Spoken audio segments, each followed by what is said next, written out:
أعوذ بالله من الشيطان الرجيم. بسم الله الرحمن الرحيم. الحمد لله رب العالمين، نحمده ونستعينه ونستغفره ونعوذ بالله من شرور أنفسنا وسيئات أعمالنا، من يهده الله فلا مضل له ومن يضلل فلا هادي له، وأشهد أن لا إله إلا الله وحده لا شريك له، وأشهد أن محمدا عبده ورسوله لا نبي ولا رسول بعده. اللهم صل وسلم على نبينا محمد وعلى آله وصحبه أجمعين. يا أيها الذين آمنوا اتقوا الله حق تقاته ولا تموتن إلا وأنتم مسلمون. اللهم إنا نسألك علما نافعا ورزقا طيبا وعملا متقبلا. اللهم اجعلنا وأولادنا وذرياتنا من أهل القرآن. اللهم أنت يا ميسر يسر أمورنا أمور الدنيا والآخرة، آمين يا رب العالمين. Hadirin hadirat Bapak Ibu jamaah yang dirahmati Allah, Assalamualaikum warahmatullahi wabarakatuh. Alhamdulillah, kita bersyukur kepada Allah Subhanahu wa taala dengan nikmat dan pertolongannya.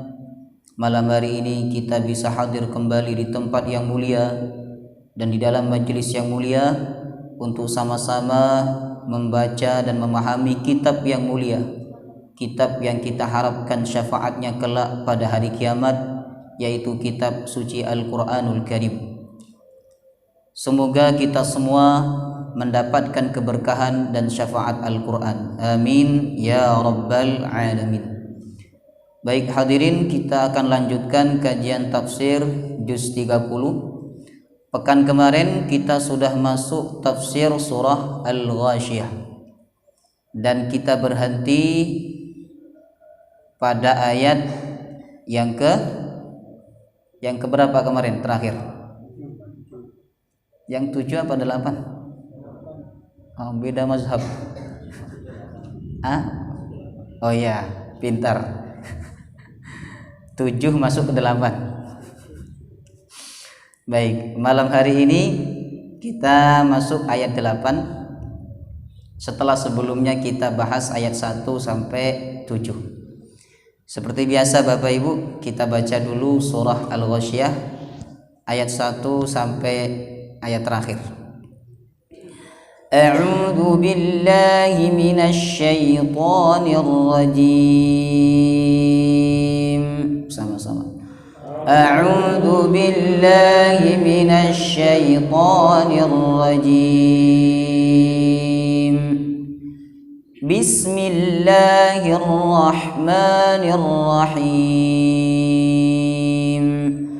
Bismillahirrahmanirrahim.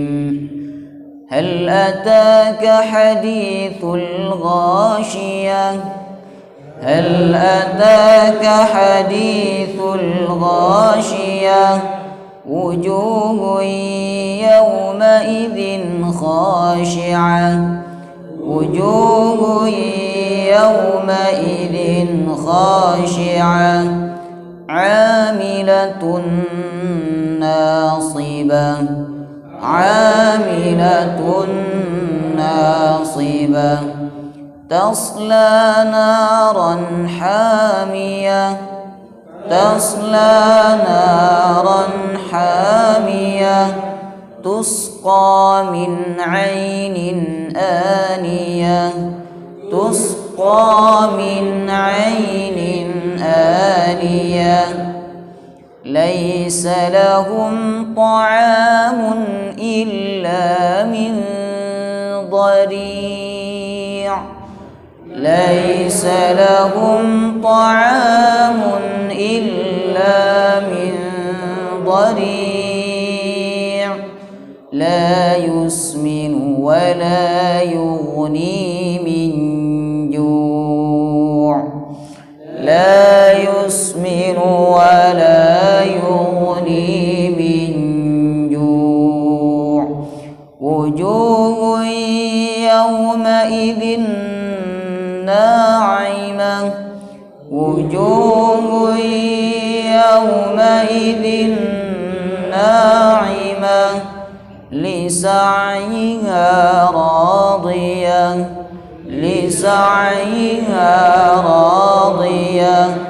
في جنة عالية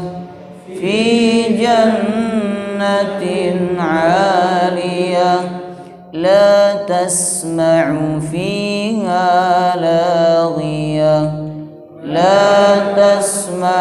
فيها لاغية فيها عين جارية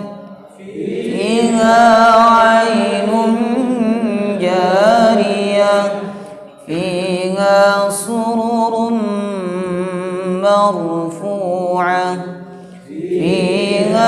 سرر مرفوعة وأكواب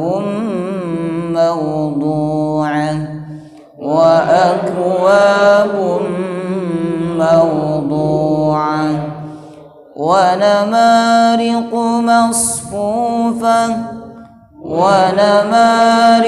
مصفوفة وزرابي مبثوثة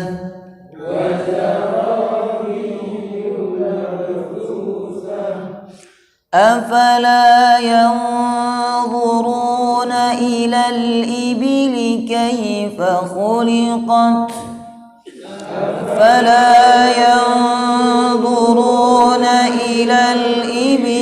كيف خلقت وإلى السماء كيف رفعت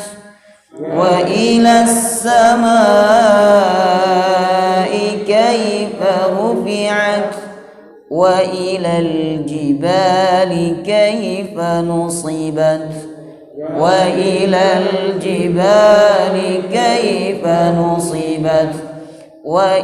الأرض كيف سطحت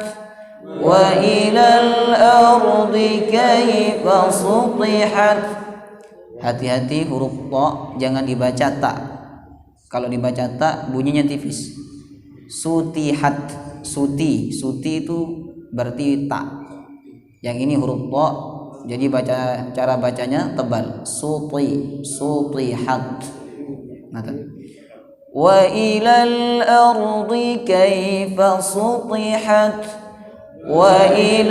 ardi kaifa sutihat fadzakir innama anta mudzakkir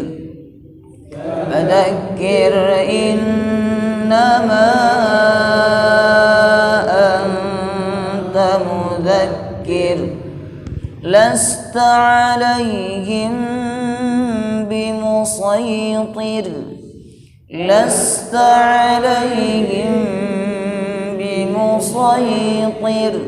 illa man tawalla wa kafar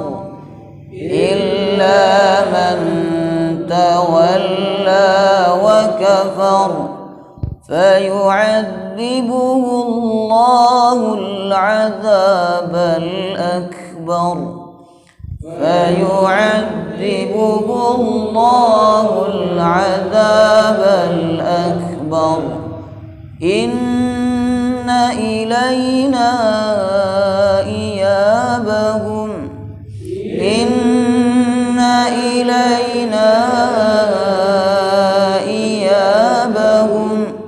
ثم إن علينا حسابهم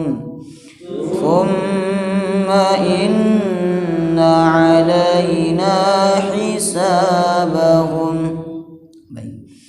Pekan kemarin kita sudah tadabbur ayat 1 sampai ayat nomor 7. Ayat 1 sampai nomor 7 bicara tentang golongan ahli neraka. Bahwa ahli neraka itu ketika dibangkitkan oleh Allah, wujuhu yawma idin khasyi'ah. Wajahnya tertunduk malu. karena di dunia mereka durhaka kepada Allah Subhanahu wa taala. Kemudian tasla naran hamiyah, mereka masuk neraka yang sangat panas. Kemudian tusqa min ainin aniyah, mereka diberi minum. Di dalam neraka mereka mendapatkan minum. Ketika mereka haus, mereka minta minum, diberikan minum kepada mereka, tapi air minum yang tidak layak untuk diminum oleh manusia.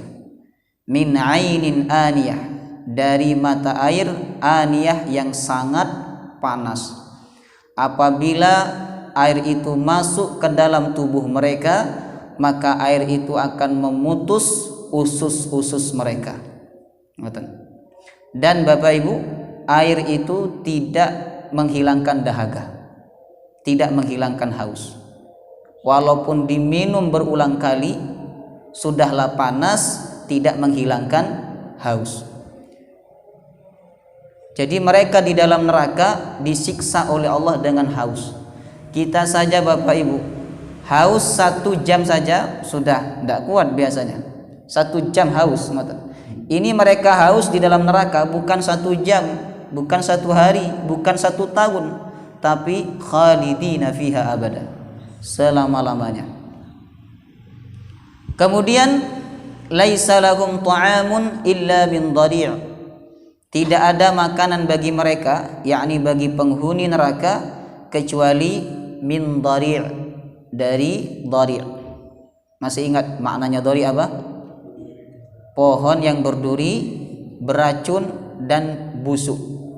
Itu bukan makanan orang miskin, itu bukan makanan binatang, tapi makanan penghuni neraka. La yusminu wa la yughni min ju', makanan itu tidak membuat gemuk dan tidak menghilangkan rasa lapar. Jadi walaupun dimakan tetap tidak menghilangkan rasa lapar. Mereka disiksa dengan lapar, sudahlah disiksa dengan api, ditambah lagi disiksa dengan rasa lapar selama-lamanya di dalam neraka. Makanya kalau kita baca ayat 1 sampai 7, seharusnya ada perasaan takut dalam hati kita kepada Allah Subhanahu wa taala. Sebagaimana sahabat Salman Al-Farisi yang lari 3 hari bersembunyi karena takut ketika mendengarkan ayat tentang Jahannam diturunkan kepada Rasulullah sallallahu alaihi wasallam. Setelah Allah menyebut golongan ahli neraka, berikutnya seperti biasa Allah Subhanahu wa taala menyebut golongan ahli surga. Ahli neraka dulu, baru ahli surga. Supaya manusia bisa memilih apakah mereka memilih sebagai golongan ahli neraka ataukah memilih sebagai golongan ahli surga. Yang golongan ahli surga disebut oleh Allah mulai ayat 8 sampai ayat 16. Ayat 8 sampai ayat 16. Allah berfirman, wujuhun yawma idzin na'imah. Kalau kita baca ayat 8 ini Bapak Ibu, wajahnya harus sumringah. Kan maknanya ayat 8. Wajah-wajah mereka saat itu na'imah, apa artinya? Berseri-seri. Makanya baca ayat 8 ini wajahnya harus sumringah. Ngatan. Wujuhun yawma idzin na'imah. Ngatan. Jangan peteteng baca ayat 8 ini. Wujuhun itu tidak sesuai makna ya. Kalau muka yang takut itu bacanya ayat berapa? Ayat 1 sampai 7. Kalau ayat 8 sampai 16 itu mukanya sumringah.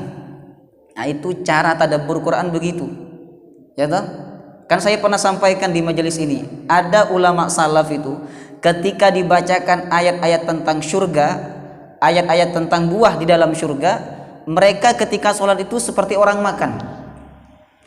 Saking mentadabburi ayat-ayat yang dibaca saat sholat. Nah, maka kalau kita baca ayat 8 sampai ayat 16, ekspresi muka kita itu muka yang bahagia, muka yang sumringah.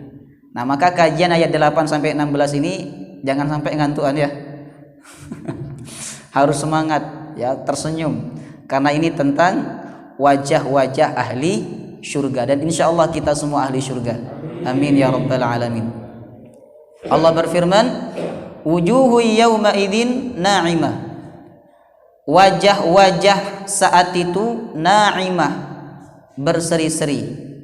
Yang dimaksud wajah berseri-seri dalam ayat ini adalah wajahnya orang beriman yang taat kepada Allah Subhanahu wa taala. Na'imah ini satu akar kata dengan nikmat. Na'imah itu kalau saya analogikan atau saya gambarkan begini Bapak Ibu.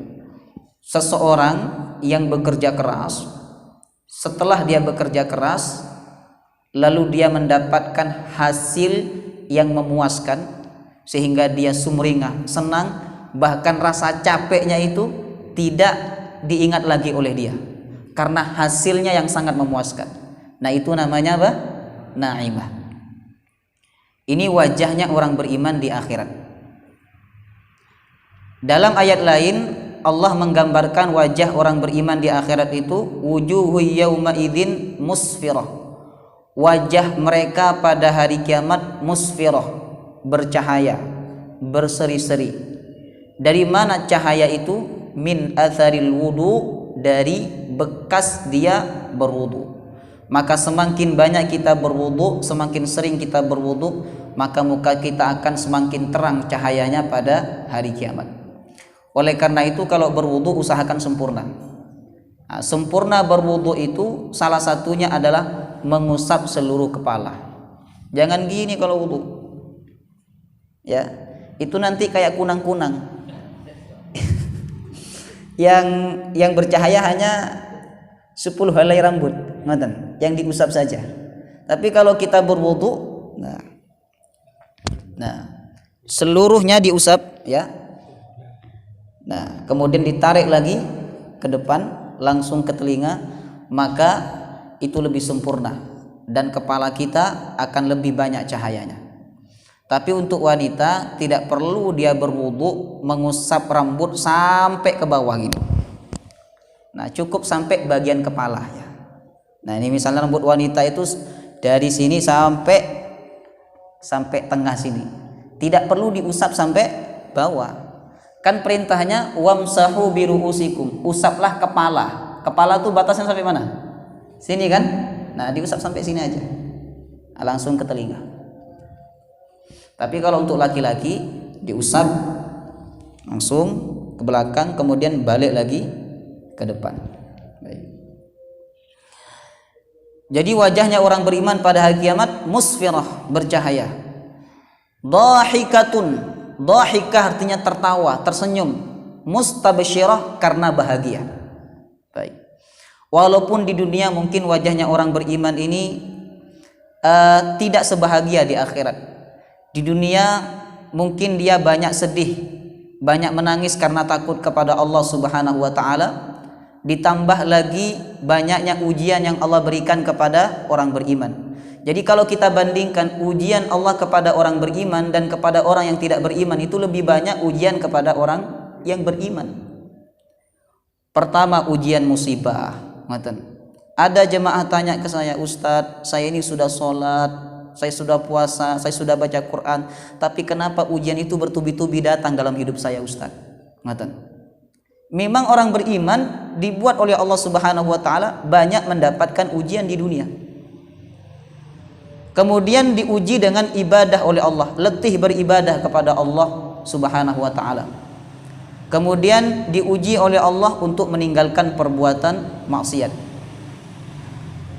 Maka ketika di dunia mungkin orang beriman itu tidak banyak tertawa, mereka tidak banyak sumringah karena banyaknya ujian yang Allah berikan kepada mereka.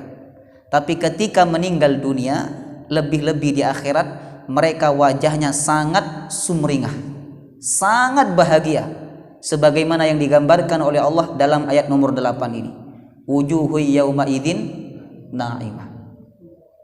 Bahkan Bapak Ibu, kadang kebahagiaan orang beriman itu terlihat saat dia meninggal dunia. Ada enggak orang beriman wafat kemudian wajahnya senyum? Ada enggak? Ada. Itu saking sumringahnya sampai terlihat ketika di dunia. Jadi walaupun di dunia dia tidak banyak senyum, dia tidak banyak tertawa karena banyak menangis di hadapan Allah Subhanahu wa taala, kemudian dia letih dengan ibadah kepada Allah Subhanahu wa taala, semua itu akan hilang ketika dia sudah meninggal dunia. Diganti oleh Allah dengan wajah yang berseri-seri, diganti oleh Allah dengan wajah yang tersenyum. Makanya Bapak Ibu, kematian bagi orang beriman itu sebuah ketenangan. Oleh karena itu orang beriman ketika mati dipanggil apa oleh Allah? Ya ayatuhan nafsul mutmainnah, wahai jiwa yang tenang. Jadi kematian bagi orang beriman itu sebuah kebahagiaan. Maka bukan orang beriman kalau takut mati. Panjenengan senang mati apa takut mati?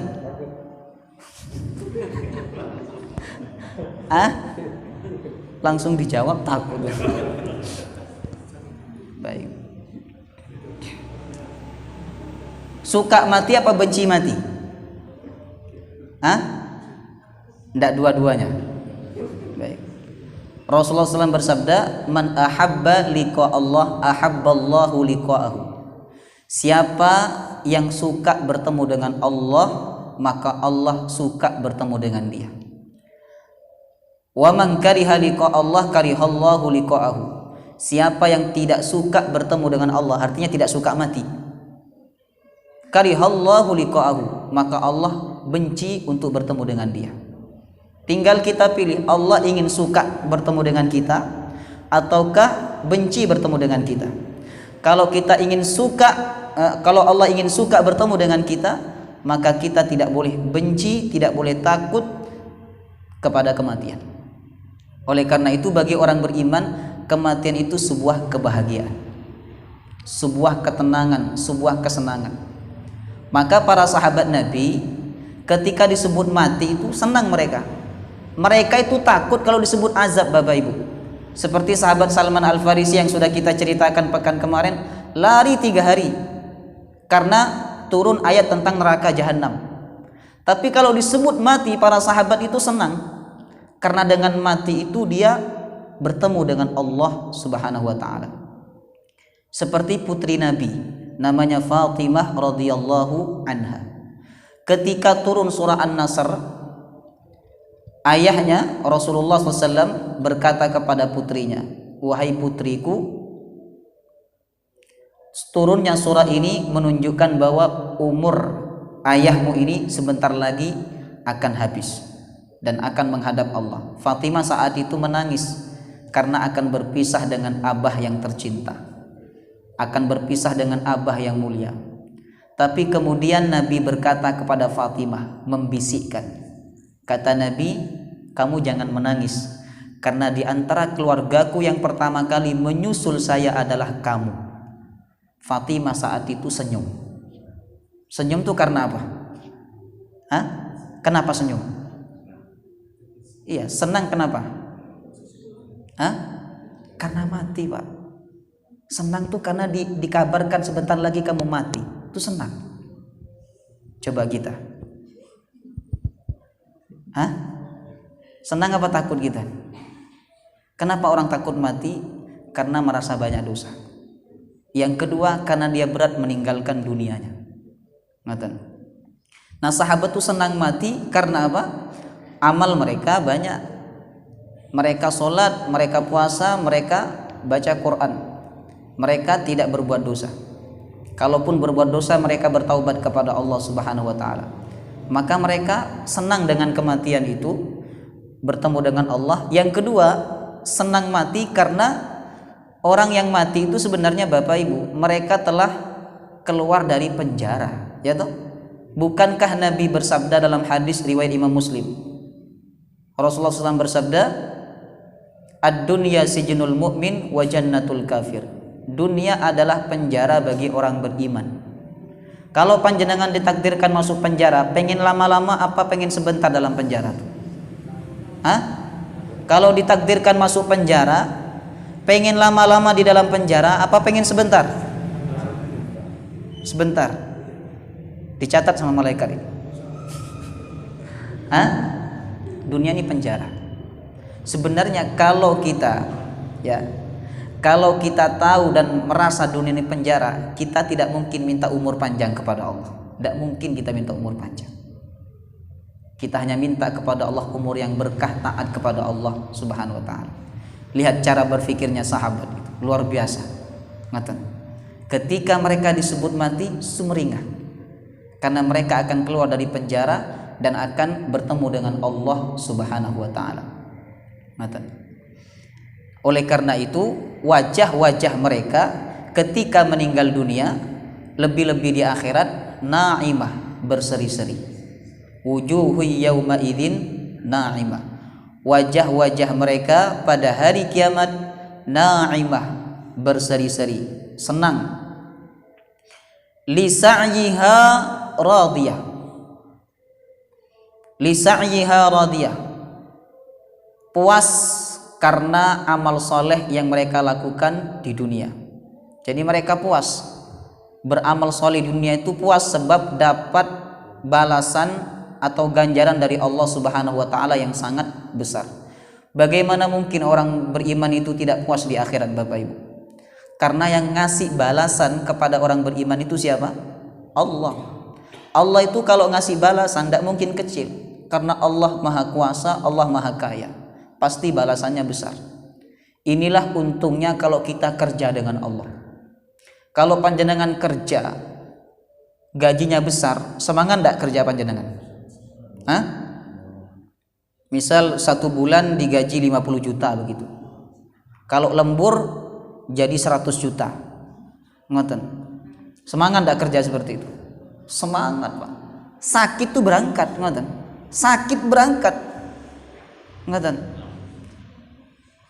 Bahkan lembur kadang sampai jam 10, sampai jam 11 malam. Besok habis subuh berangkat lagi. Karena gaji besar. Coba kalau gaji sedikit, semangat enggak kerja?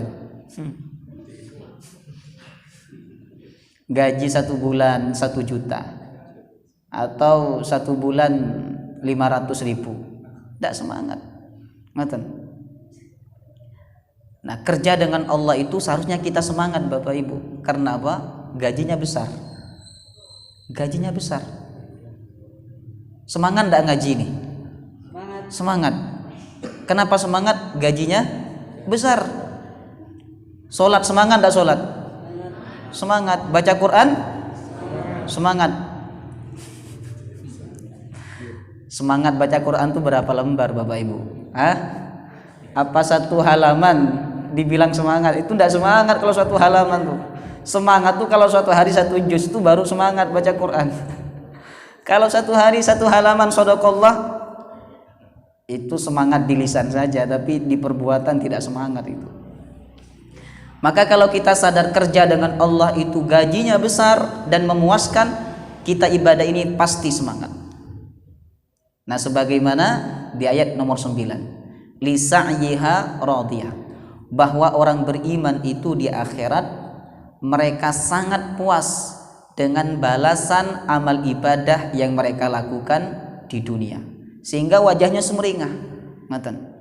Ibarat orang yang kerja capek, letih, lalu kemudian rasa letih itu hilang, tidak lagi diingat oleh dia ketika hasil pekerjaannya memuaskan. Apa yang dia dapatkan di akhirat? Fi jannatin 'aliyah. Fi jannah. Mereka berada di dalam syurga. Inilah rizki yang paling besar, Bapak Ibu. Rizki yang paling mulia, rizki yang paling besar itu adalah ketika kita dapat syurga Allah Subhanahu wa taala. Ini sebagaimana firman Allah, liyajziyal ladzina amanu wa 'amilus shalihat ulaika lahum maghfiratu wa rizqun karim. Orang beriman dan beramal soleh itu akan diberikan balasan ampunan oleh Allah dan rizki yang mulia. Rizki yang mulia yang dimaksud adalah syurga. Jadi kita ini baru dapat rizki besar kalau masuk syurga. Rumah besar, banyak harta, belum dapat rizki yang besar kalau kita belum masuk surga. Kita ini dapat rezeki besar, Bapak Ibu, kalau kita masuk surga. Fi jannatin 'aliyah. Kemudian surga digambarkan oleh Allah dalam ayat ini aliyah. Surga aliyah, tinggi. Jadi surga itu dibandingkan neraka, tinggi surga. Berada di tempat yang tinggi. Nah, surga semakin tinggi semakin mewah, semakin nikmat. Sedangkan neraka semakin ke bawah semakin sengsara. Orang yang sengsara di dalam neraka dan paling sengsara di dalam neraka adalah orang munafik. Sebagaimana firman Allah, innal munafiqina fid darkil asfali minan nar. Sesungguhnya orang munafik itu berada di bagian bawah di dalam neraka, paling bawah. Kemudian surga semakin ke atas semakin nikmat. Dan surga yang paling tinggi kata Rasulullah SAW adalah surga Firdaus. Surga Firdaus. Kata Nabi dalam hadis Al-Bukhari bahwa surga itu memiliki mi'atu darajah, 100 tingkat. Ada 100 lantai, Pak. Tentu tidak bisa kita bayangkan pakai lift naiknya, enggak. Karena surga itu tidak bisa dibayangkan, tidak bisa dilihat dengan mata, tidak bisa didengarkan dengan telinga, dan juga tidak dapat terlintas dengan pikiran kita. Tapi Nabi menyebutkan dalam hadis Al-Bukhari bahwa surga itu ada 100 tingkat. Dan surga yang paling tinggi adalah surga Firdaus. Itu surga, di situ ada manusia yang paling mulia, manusia yang paling kita rindukan, yaitu Nabi Muhammad sallallahu alaihi wasallam. Maka Nabi berpesan kepada umatnya, wa idza sa'altumuhu fas'alul firdaus. Kalau kalian minta surga kepada Allah, minta surga Firdaus.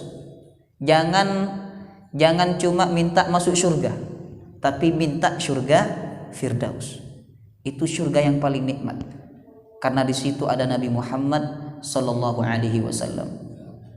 Kemudian di atas surga Firdaus itu ada arsy-Nya Allah Subhanahu wa taala. Jadi surga digambarkan dalam ayat ini aliyah, tinggi. Kemudian la tasma'u fiha laghiyah. Nikmat pertama yang Allah sebut dalam surga di ayat ini, nikmat pertama adalah la tasma'u fiha laghiyah. Di dalam surga kamu tidak akan mendengarkan laghiyah, ucapan yang sia-sia.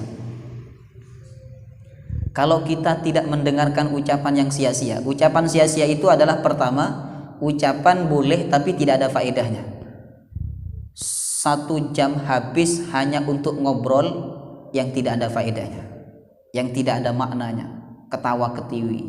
Nah, itu termasuk ucapan laghiyah. Kemudian yang kedua, termasuk ucapan laghiyah adalah ucapan yang buruk, ucapan seperti dusta, ucapan yang menyakiti hati orang lain. Itu termasuk ucapan laghiyah. Kalau di dunia kita tidak mendapati ucapan laghiyah, nikmat dah hidup. Tidak ada ucapan yang sia-sia, itu nikmat atau tidak hidup itu? Nikmat. Panjenengan ada di dalam rumah besar, semua kebutuhan panjenengan terpenuhi dengan mudah. Pengen ini datang, pengen ini datang. Tapi anak istri ucapannya tidak baik, nikmat tidak panjenengan tinggal di situ? Tidak nikmat, Bapak Ibu. Atau anak istri ucapannya baik, pokoknya di dalam rumah tuh tenang, tapi keluar rumah, masuk ke masjid, ketemu kawan, ucapannya menyakiti hati. Kesenangan yang kita dapatkan di rumah itu jadi berkurang. Nah, itu di dunia. Maka nikmat di akhirat itu yang pertama kata Allah Subhanahu wa taala adalah di surga nanti kita tidak akan mendapati ucapan yang sia-sia, sehingga kita betul-betul nikmat berada di dalam surga. Kita tidak mendapati orang berbohong di dalam surga, kita tidak mendapati orang mengejek di dalam surga, kita tidak mendapati orang mencaci maki di dalam surga. Jangankan perkataan seperti itu, Bapak Ibu, perkataan yang sia-sia, yang tidak ada maknanya, kita tidak akan dengarkan di dalam surga. Lalu apa yang mereka ucapkan di dalam surga? Allah sebutkan dalam Quran surah Yunus. Da'wahum fiha, apa lanjutannya? Biasa dibaca doa ini, da'wahum fiha subhanakallahumma wa tahiyyatuhum fiha salam wa akhiru da'wahum alhamdulillahi rabbil alamin. Jadi ucapan di surga itu cuma 3. Yang pertama subhanakallahumma. Subhanakallahumma artinya tasbih memuji Allah. Itu yang kita dengarkan di surga. Kemudian yang kedua, wa tahiyyatuhum fiha salam. Penghormatannya adalah salam. Artinya yang kita dengarkan kalimat kedua di dalam surga adalah ucapan salam. Assalamualaikum, assalamualaikum, assalamualaikum. Bahkan para malaikat ucap salam kepada penghuni surga. Kemudian yang ketiga, da'wahum fiha subhanakallahumma wa tahiyyatuhum fiha salam wa akhiru da'wahum anil hamdulillahi rabbil alamin. Yang diucapkan adalah alhamdulillahi rabbil alamin. Itu 3 aja itu. Yang pertama apa tadi? Subhanakallahumma. Oh, bukan subhanakallahumma wa bihamdika asyhadu. Itu doa penutup majelis itu ya.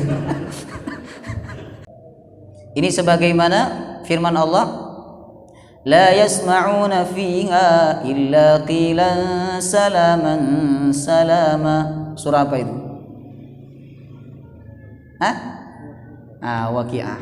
La yasma'una fiha illa qilan salaman salama. Mereka penghuni surga itu tidak mendengar ucapan di dalam surga kecuali salaman salama, salam salam. Kemudian yang ketiga, alhamdulillahi rabbil alamin. Jadi di surga itu tidak ada perkataan yang sia-sia.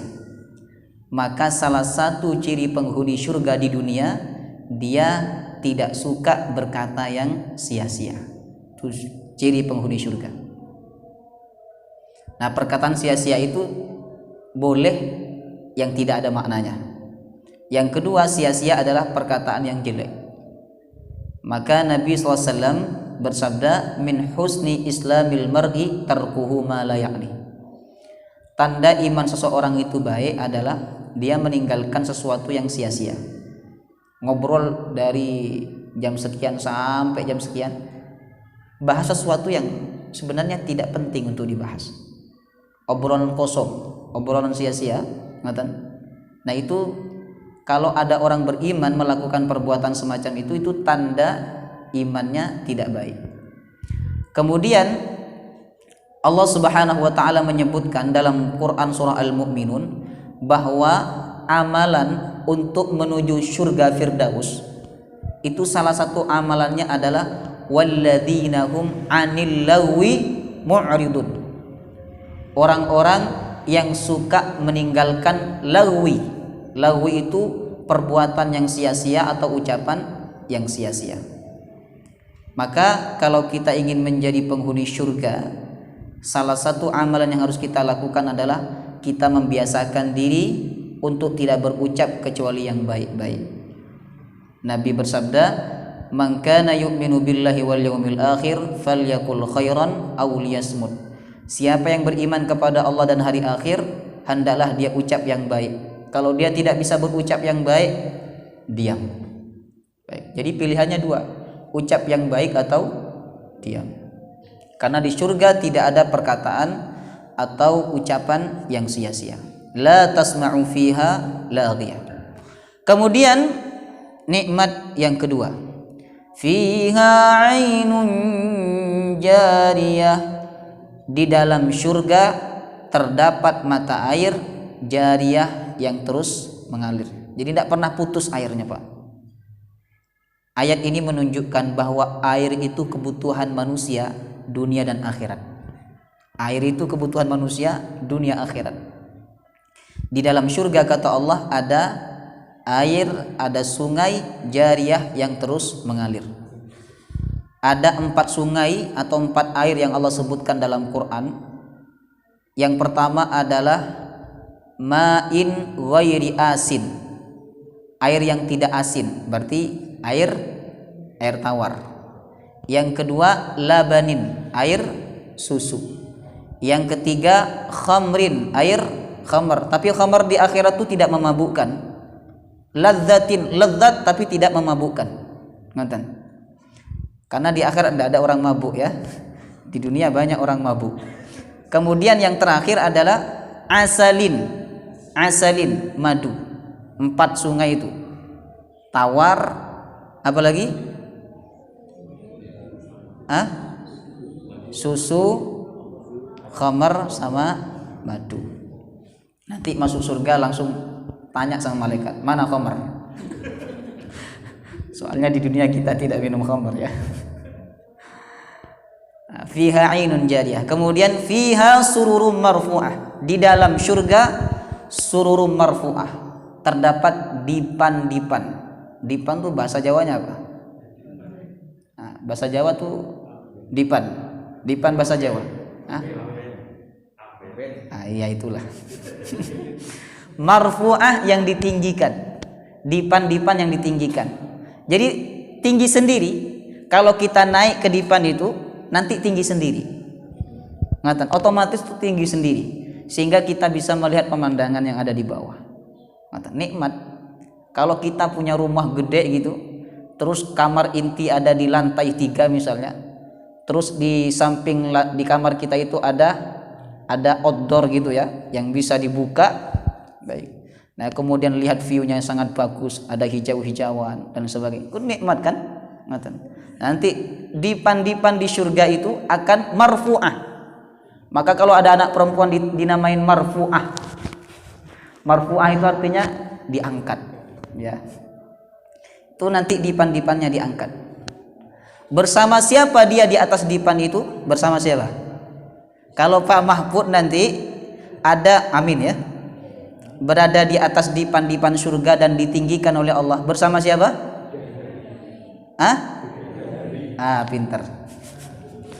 Ini sebagaimana firman Allah Subhanahu wa taala, inna ashabal jannatil yawma fi syughulin fakihun. Surat apa itu? Surat apa? Sering dibaca ini malam Jumat. Kalau disebut malam Jumat baru nyambung. Inna ashabal jannatil yawma fi syughulin fakihun. Sesungguhnya penghuni surga pada hari kiamat mereka sibuk dengan kesenangan. Ulama menafsirkan kesibukan mereka, mohon maaf ibu-ibu, kesibukan mereka adalah memecahkan perawan bidadari. Itu kesibukannya. Nah, gimana? Semangat enggak masuk surga? Ya Pak, semangat masuk surga? Semangat. Ibu-ibu enggak dapat ini ibu-ibu. Kemudian Allah berfirman, hum wa azwajuhum fi dhilalin 'alal araiki muttaqiun. Mereka dan istri-istri mereka, yang dimaksud adalah bidadari-bidadari mereka. Kok semangat Pak Mahfud? 'Alal araiki muttaqiun. Ada duduk di atas dipan-dipan. Jadi duduknya bersama siapa? Bidadari. Itu nikmat luar biasa. Tidak ada dosa di akhirat nanti. Tidak ada dosa di akhirat. Dan istri yang paling cantik, bidadari yang paling cantik itu adalah istri kita. Itu bidadari yang paling cantik itu istri kita. Walaupun di dunia tidak cantik ya, tapi di akhirat nanti Allah buat cantik. Tenang ya, kalau panjenengan di dunia punya istri tidak cantik, nanti di akhirat Allah akan buat cantik. Baik. Fiha sururun marfu'ah. Di dalam surga itu sururun, ada dipan-dipan marfu'ah yang ditinggikan. Wa akwabum mawdu'ah, dan gelas-gelas mawdu'ah yang diletakkan. Kalau diletakkan berarti ada yang mengantar, menunjukkan bahwa di surga itu kita tinggal duduk saja, kita butuh apa nanti ada yang mengantar. Siapa yang mengantar? Anak kecil yang wafat sebelum baligh, sebelum mukallaf. Mereka akan menjadi pembantu-pembantu di surga. Jadi kalau kita butuh minum tidak seperti di dunia. Kita butuh minum harus pencet galon dulu baru kita dapat minum. Ngoten. Atau beli galon dulu di toko Farah atau tokonya Pak Parman, ngoten. Baru kita dapat minum. Bayar dulu 18.000 Bapak Ibu. Kalau di akhirat kita duduk, kita sebut saya butuh minum, datang, diantar, ada pembantu. Jadi betul-betul saat itu kita menjadi raja. Walaupun di dunia kita susah ya, mau cari minum itu beli dulu, ngoten. Kadang beli yang 5.000 tapi kurang enak rasanya, beli yang 18.000 mahal harganya. Wa namariku masfufah, kemudian bantal-bantal masfufah yang dibuat untuk sandaran. Kalau kita ingin bersandar di surga itu langsung ada bantal yang siap sebagai sandaran. Nah beda di dunia. Kalau di dunia kita ingin bersandar, tidak ada bantal. Di mana ada bantal? Tidak ada di dunia. Di akhirat otomatis ada bantal, sehingga punggung kita tidak sakit saat bersandar. Kemudian wazarabiyu mabthusah, hati-hati jangan dibaca mabsusah, itu bukan. Mabsusah artinya susah. Wazarabiyu mabthusah, dan permadani yang dihamparkan. Jadi kalau kita ingin menginjak lantai di surga itu langsung ada permadaninya, sehingga kaki kita tidak kedinginan, kaki kita tidak rusak, tanpa pakai sandal. Tidak pakai sandal, kita menginjak lantai di surga itu langsung ada permadaninya. Jadi seharusnya kalau kita diceritakan tentang surga itu kita senang. Kita senang, dan kita sebenarnya kalau kita diceritakan tentang surga ini Bapak Ibu, sebenarnya kita pengen cepat kembali ya toh? Benar enggak? Hah? Kalau saya ceritakan bahwa misalnya saya nih asli Kalimantan ya, diceritakan sama orang tua saya bahwa di Kalimantan tuh enak, kalau cari rezeki sangat mudah, sehat-sehat, pokoknya mudah semua. Saya tidak tinggal di Malang, langsung pulang saya ke Kalimantan. Nah Allah ceritakan tentang surga dengan berbagai macam kenikmatan. Kita pengen segera pulang apa pengen lama-lama di dunia ini? Pengen segera pulang. Jika pasti masuk surga. Kalau belum pasti, aduh, takut juga Pak. Tapi insya Allah orang beriman yang beramal soleh, insya Allah min ahlil jannah. Amin ya rabbal alamin. Baik, wallahu taala alam bisawab. Ada pertanyaan? Silakan. Mungkin tidak ada kaitannya dengan itu, tapi ada sedikit berkaitan. Karena sudah dijelaskan bahwa dunia itu adalah penjara, dan jelas-jelas bahwa vonis yang di penjara itu adalah mati, mesti mati. Belum hasil. Dha'iqatul maut. Divonis mati. Nah, tapi bukan itu, tapi kadang-kadang tidak mati. Yang dulu pernah saya lupa apa sih ciri-cirinya? Ciri-ciri? Nah, ciri-ciri orang yang sakaratul maut, kemudian ini tanda-tandanya itu husnul khotimah. Baik, tanda husnul khatimah, dan semoga kita ditakdirkan oleh Allah wafat husnul khatimah. Ini harapan kita di dunia ini satu, husnul khatimah. Kalau di akhirat satu juga, surga. Mati husnul khatimah, masuk surga. Dua itu cuman. Cita-cita hidup orang beriman itu dua. Husnul khatimah, masuk surga. Husnul khatimah, masuk surga. Husnul khatimah, masuk surga. Apa tanda husnul khatimah? Pertama, ketika wafat dia sebut la ilaha illallah, itu tanda husnul khatimah. Kemudian yang kedua, kalau dia tidak, ini tanda-tanda ya, dan orang memiliki tanda yang berbeda-beda untuk husnul khatimahnya. Tanda yang pertama adalah dia berucap kalimat la ilaha illallah. Kemudian yang kedua, kata Nabi, keningnya berkeringat. Nih keningnya. Itu bukan mitos Bapak Ibu. Memang ada hadisnya dalam Al-Bukhari bahwa matinya orang beriman itu bi'iraqil jabin. Keningnya berkeringat. Capek dia sujud kepada Allah, kemudian lepas letih itu berkeringat dia.